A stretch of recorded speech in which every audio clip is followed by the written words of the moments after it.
கூடிய Microsoft Office XL 2007க்கான ஐகானை double click பண்ணணும். இதை டபுள் கிளிக் பண்ணதும் உங்களுக்கு மைக்ரோசாஃப்ட் ஆஃபீஸ் எக்ஸல்னுடைய ஒர்க்கிங் விண்டோ ஓப்பன் ஆகும். இப்போ நீங்க பார்க்கறது தான் மைக்ரோசாஃப்ட் ஆஃபீஸ் எக்ஸல்னுடைய ஒர்க்கிங் விண்டோ. இந்த மெத்தட் மட்டும் இல்லாம இன்னும் 2 மெத்தட் இருக்கு.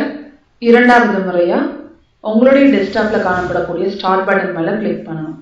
இதுல கிளிக் பண்ணதும் அதிகமா நீங்க மைக்ரோசாஃப்ட் ஆஃபீஸ் எக்ஸலை பயன்படுத்துறவங்களா இருந்தா இந்த இடத்துல உங்களுக்கு ஒரு ஆப்ஷன் இருக்கும். இந்த ஆப்ஷனை கிளிக் பண்ணோம்னாலும் Microsoft Office Excel 2007 working window open ஆகும். இந்த இடத்துல இந்த ஆப்ஷன் இல்லைன்னா ஆல் ப்ரோக்ராம்ஸ்ல மைக்ரோசாஃப்ட் ஆஃபீஸ்னு ஒரு ஆப்ஷன் இருக்கும். இந்த ஆப்ஷன்ல மைக்ரோசாஃப்ட் ஆஃபீஸ் எக்ஸல் 2007 ஒரு சப் ஆப்ஷன் இருக்கும். இந்த ஆப்ஷனை கிளிக் பண்ணீங்கன்னா மைக்ரோசாஃப்ட் ஆஃபீஸ் எக்ஸல்னுடைய ஒர்க்கிங் விண்டோ உங்களுக்கு ஓப்பன் ஆகும். மூன்றாவது முறையா உங்களுடைய ஸ்டார்ட் பட்டன்ல ரன்னுங்கிற இந்த ஆப்ஷனை செலக்ட் பண்ணிக்கணும். இந்த இடத்துல இங்க காணப்படக்கூடிய மாதிரி டபுள் கோட்டேஷனுக்குள்ள excel.ex டைப் பண்ணி ஓகே பட்டனை கிளிக் பண்ணீங்கன்னா மைக்ரோசாஃப்ட் ஆஃபீஸ் எக்ஸல் 2007 விண்டோவை நீங்க ரீச் பண்ண முடியும். இதுதான் ஈஸியா ரீச் பண்றதுக்கான வழிமுறை. இந்த விண்டோல நமக்கு நிறைய காம்போனன்ட்ஸ் இருக்கு. அது ஒண்ணு பத்தியும் இப்ப தெளிவா பார்க்கலாம். இந்த விண்டோனுடைய ஃபர்ஸ்ட் காம்போனன்ட் ஆஃபீஸ் பட்டன். இந்த ஆஃபீஸ் பட்டன்ல நாம யூஸ் பண்ணக்கூடிய ஃபண்டமெண்டல் ஃபங்க்ஷன்ஸை ஸ்டோர் பண்ணி வச்சிருப்பாங்க. இந்த ஆஃபீஸ் பட்டன் மேல கிளிக் பண்ணதும் உங்களுக்கு புதுசா ஒரு விண்டோ ஓப்பன் ஆகும். இந்த விண்டோல ஃபர்ஸ்ட் ஒன்னா இருக்கிறது நியூங்கிற ஆப்ஷன் மூலியமா நாம ஓபன் பண்ணிருக்க விண்டோல இருந்து இன்னொரு புது விண்டோவை ஓபன் பண்ண முடியும். இந்த விண்டோவோட பேர் புக் 1. அது இந்த இடத்துல உங்களுக்கு நோட் பண்ணிருக்காங்க.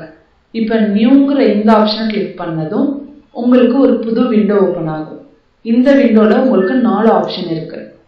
இதுல ஃபர்ஸ்ட் ஒன்னா இருக்கிறது blank and recent. இந்த ஆப்ஷனை பயன்படுத்தினீங்கன்னா உங்களுக்கு நீங்க இப்ப ஒர்க் பண்ணக்கூடிய blank டாக்குமெண்ட் மாதிரியே இன்னொரு புக் ஓபன் ஆகும். கிரியேட் கொடுத்தீங்கன்னா புக் 2ன்னு உங்களுக்கு புதுசா ஒரு விண்டோ ஓபன் ஆயிருக்கு. இதே மாதிரி இந்த நியூல அடுத்ததா இருக்கக்கூடிய option installed template. Microsoft Office எக்ஸலை நாம பல்வேறு காரணங்களுக்காக பயன்படுத்துவோம். இதுல அதிகமா பயன்படக்கூடிய காரணங்களுக்கு ஏற்ப மைக்ரோசாஃப்ட் ஆஃபீஸ் எக்ஸலை டிஃபால்ட்டா வடிவமைச்சிருக்காங்க. இதுல இந்த ஒர்க் புக்கை நாம பயன்படுத்தக்கூடிய காரணங்களுக்கு ஏற்ப ஒரு ஒர்க் புக்கையும் டிஃபால்ட்டா டிசைன் பண்ணி நம்மளோட மைக்ரோசாஃப்ட் ஆஃபீஸ் எக்ஸல் 2007 லோட் பண்ணியே கொடுக்குறாங்க. அந்த டெம்ப்ளேட்ல நமக்கு ஏதாவது தேவைப்படும் நீங்க நினைச்சீங்கன்னா உங்களுடைய தேவைக்கேற்ப இங்க இருக்கிற லிஸ்ட்ல எந்த ஸ்டைல் வேணுமோ அந்த ஸ்டைலை செலக்ட் பண்ணி கிரியேட் கொடுக்கலாம். இப்போ உதாரணத்துக்கு எக்ஸ்பென்ஸ் ரிப்போர்ட்டை செலக்ட் பண்ணிட்டு கிரியேட்னு கொடுத்தீங்கன்னா எக்ஸ்பென்ஸ் ரிப்போர்ட் மாதிரியே உங்களுக்கு ஒரு நியூ விண்டோ ஓப்பன் ஆகும். இதுக்கு டிஃபால்ட் பேரே வந்துட்டு எக்ஸ்பென்ஸ் ரிப்போர்ட். நம்ம ஃபர்ஸ்ட் புக் 1, அதுக்கப்புறம் புக் 2, இப்போ இன்ஸ்டால்டு டெம்ப்ளேட்ல எக்ஸ்பென்ஸ் ரிப்போர்ட் 3 விண்டோவை கிரியேட் பண்ணியிருக்கோம். அதே மாதிரி இந்த நியூ ஆப்ஷன்ல அடுத்ததா இருக்கிறது மை டெம்ப்ளேட்ஸ். மை டெம்ப்ளேட்ஸ் எதுக்கு பயன்படுதுன்னா நம்மளுடைய டாக்குமெண்ட்ல நாம அதிகமா ஒர்க் பண்ணக்கூடிய ஒரு ஸ்டைல மை டெம்ப்ளேட்ஸ்ல சேவ் பண்ணி வச்சிட்டீங்கன்னா எப்பெல்லாம் நமக்கு அந்த ஃபார்மேட் யூஸ் ஆகுதோ அப்போலாம் மை டெம்ப்ளேட்ல இருந்து அந்த குறிப்பிட்ட ஃபார்மேட்டை நாம டிஃபால்ட்டா எடுத்துக்க முடியும். இதுக்கு தான் மை டெம்ப்ளேட்ஸ்னு ஒரு ஆப்ஷன் இருக்கு. ஒரு டாக்குமெண்ட்டையும் நாம சேவ் பண்ணும் பொழுது மை டெம்ப்ளேட்ஸுக்கான ஆப்ஷன் இருக்கும். நமக்கு அதை டெம்ப்ளேட்டா சேவ் பண்ணோம்னா அந்த ஆப்ஷனை செலக்ட் பண்ணி சேவ் பண்ணிட்டோம்னா இந்த இடத்துல நம்மளுடைய டிஃபால்ட் ஃபார்மேட்டா அந்த டெம்ப்ளேட் சேவ் ஆயிடும். அடுத்ததா இருக்கிறது நியூ ஃப்ரம் எக்ஸிஸ்டிங். இதுக்கு முன்னாடி நம்ம ஒர்க் பண்ணி சேவ் பண்ணி வச்சிருக்கக்கூடிய ஒரு டாக்குமெண்ட்டை போலவே இன்னொரு டாக்குமெண்ட் கிரியேட் பண்ணோம்னா நியூ ஃப்ரம் எக்ஸிஸ்டிங்கிற ஆப்ஷனை பயன்படுத்திக்கலாம். இந்த ஆப்ஷனை கிளிக் பண்ணதுமே எந்த இடத்துல நம்மளுடைய டாக்குமெண்ட் சேவ் ஆயிடும் அந்த இடத்த ரீட் பண்ற மாதிரி ஒரு விண்டோ நமக்கு ஓப்பன் ஆகும். இதுல நமக்கு என்ன டாக்குமெண்ட் தேவையோ அதை செலக்ட் பண்ணி கிரியேட் நியூன்னு கொடுத்துட்டோம்னா அதே மாதிரி நமக்கு ஒரு விண்டோ ஓப்பன் ஆகும். இப்ப இந்த ஃபார்மேட்ல நம்ம ஃபர்தரா என்ன மாடிஃபிகேஷன் பண்ணணுமோ அதை பண்ணிக்கலாம். இந்த மாதிரி தான் ஆஃபீஸ் பட்டன்ல இருக்கக்கூடிய நியூ ஆப்ஷனை பயன்படுத்தணும். அதுக்கடுத்து இருக்கிறது ஓப்பன்.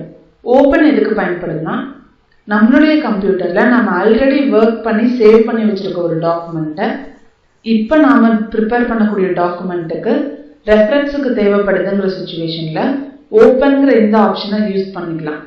ஓப்பன் ஆப்ஷனை கிளிக் பண்ணதும் டிஃபால்ட்டா நாம ஃபைல்ஸை சேவ் பண்ணி வைக்கக்கூடிய ஒரு லொகேஷனுக்கான விண்டோ ஓப்பன் ஆகும். இதுல நம்ம ஃபைல் எங்க இருக்கோ அந்த லொகேஷன்ஸை இங்க இருக்கக்கூடிய ஆப்ஷன்ஸை பயன்படுத்தி ரீச் ஆயிக்கலாம். அந்த மாதிரி ரீச் ஆயிட்டு நமக்கு தேவையான டாக்குமெண்ட்டை செலக்ட் பண்ணி ஓப்பன் கொடுத்துட்டோம்னா நமக்கு தேவையான டாக்குமெண்ட் புதுசா இந்த இடத்துல ஓப்பன் ஆகும்.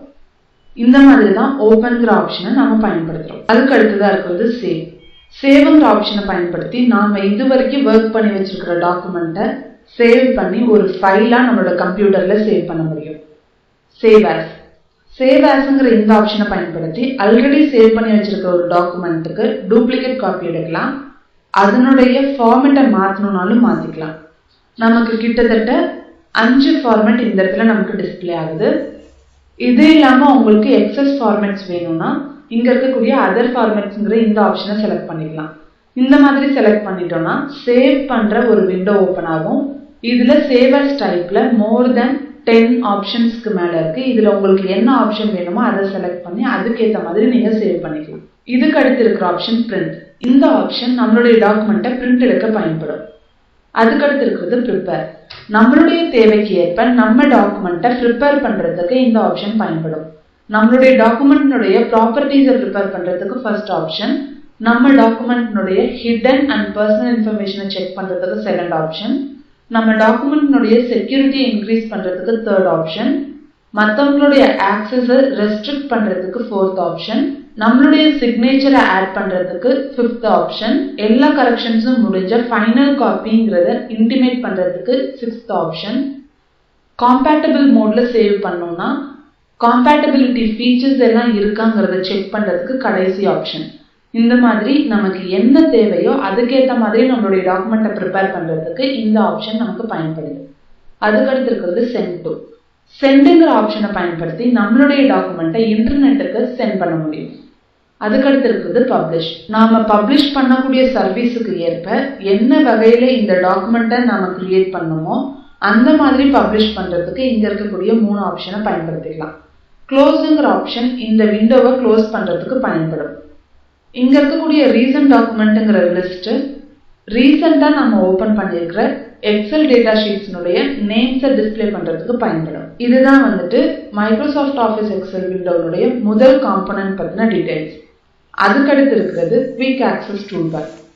இந்த குவிக் ஆக்சஸ் டூல்பார் மூலியமா நாம ஃப்ரீக்வெண்டா யூஸ் பண்ணக்கூடிய ஃபங்க்ஷன்ஸை ஈஸியா ஆக்சஸ் பண்ண முடியும்.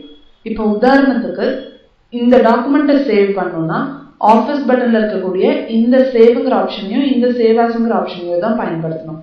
அதுக்கு பதிலாக குவிக் ஆக்சஸ் டூல்பார்ல இருக்கக்கூடிய இந்த ஐக்கானையும் பயன்படுத்தலாம். இந்த மாதிரி தேவையான ஃபங்க்ஷன்ஸை ஈஸியா ஆக்சஸ் பண்றதுக்கு தான் குவிக் ஆக்சஸ் டூல்பாரை பயன்படுத்துறோம். இந்த குவிக் ஆக்சஸ் டூல்பார்ல ஏதாவது ஒரு ஆப்ஷனை ஆட் பண்ணணும்னா அதுக்கு 3 வழிமுறைகள் இருக்கு. முதலாவதா இந்த ஆரோ மார்க்கை கிளிக் பண்ணி இங்க இருக்கக்கூடிய லிஸ்ட்ல நமக்கு தேவையான ஆப்ஷன்ஸ் ஏதாவது இருந்ததுன்னா அதை கிளிக் பண்ணிக்கணும். ஒன்ஸ் அதை நீங்க கிளிக் பண்ணதுமே அந்த ஆப்ஷன் உங்களுக்கு இந்த இடத்துல பிரசன்ட் ஆயிடும்.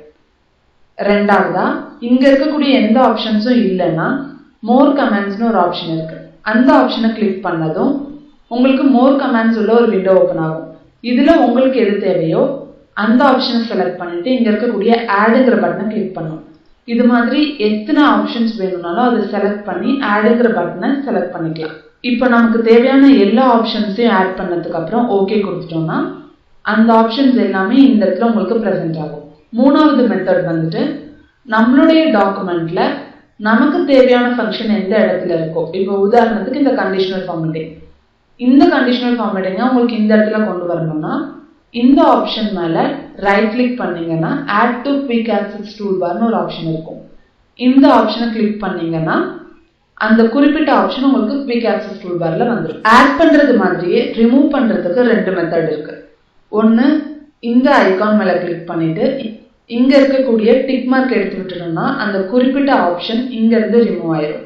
ரெண்டாவது மெத்தடா இங்க இருக்கக்கூடிய மோர் கமெண்ட்ஸ்ல போயிட்டு இங்க இருக்கக்கூடிய இந்த ஆப்ஷன்ஸ்ல எது எது உங்களுக்கு வேணாமோ அதை செலக்ட் பண்ணி ரிமூவ் கொடுத்துடணும். ரிமூவ் கொடுத்துட்டு ஓகே கொடுத்துடணும்.